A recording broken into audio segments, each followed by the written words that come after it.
du groupe, c'est important.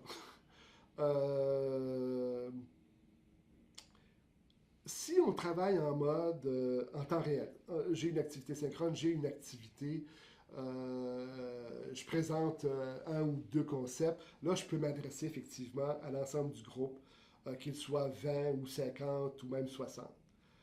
Mais attention, si vous les faites travailler, moi j'aime bien diviser mon groupe, même dans mes activités synchrones, et avoir des activités synchrones avec chacun des groupes.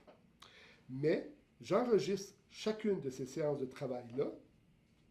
Alors, supposons que j'ai 60 étudiants, je divise mon groupe en trois sous-groupes, 20, 20, 20. Je vais aborder avec le groupe A la thématique A, avec le groupe B la thématique B, puis avec le groupe C la thématique C. Et je vais enregistrer mon intervention que je fais avec eux. Je vais enregistrer la période d'échange avec eux et je vais rendre disponible aux deux autres groupes les échanges.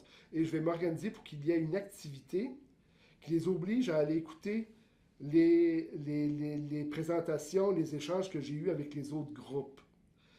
C'est plus productif. Ça amène davantage les étudiants à participer que si vous laissez le grand groupe, que si vous travaillez avec un groupe de 60.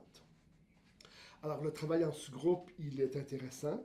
Le travail en sous-groupe doit nécessairement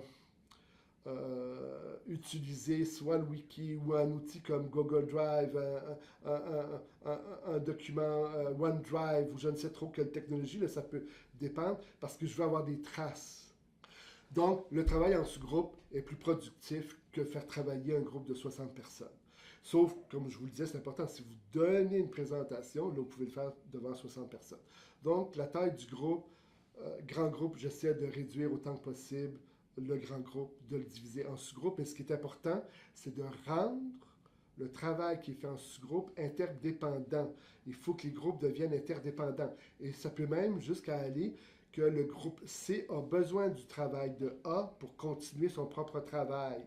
Vous me suivez? Alors, vous les rendez interdépendants. Moi, je trouve ça important de prévoir cette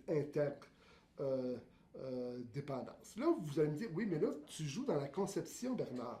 Tu n'es plus dans la prestation. Non, je peux être dans la prestation. Parce que, par exemple, il y a justement une activité qui est destinée au grand groupe. Il n'y a rien qui vous empêche de diviser ce travail-là. Il n'y a rien qui vous empêche de voir les modalités du déroulement du travail. C'est dans les modalités du déroulement du travail que vous pouvez intervenir lorsque vous travaillez au niveau de la prestation puis que vous n'avez pas travaillé au niveau de la conception. Il y a là, oui, un terrain d'intervention puis qui vous appartient, qui appartient à ceux qui sont en première ligne, qui sont sur la ligne de feu finalement. Donc, il y a là des interventions possibles.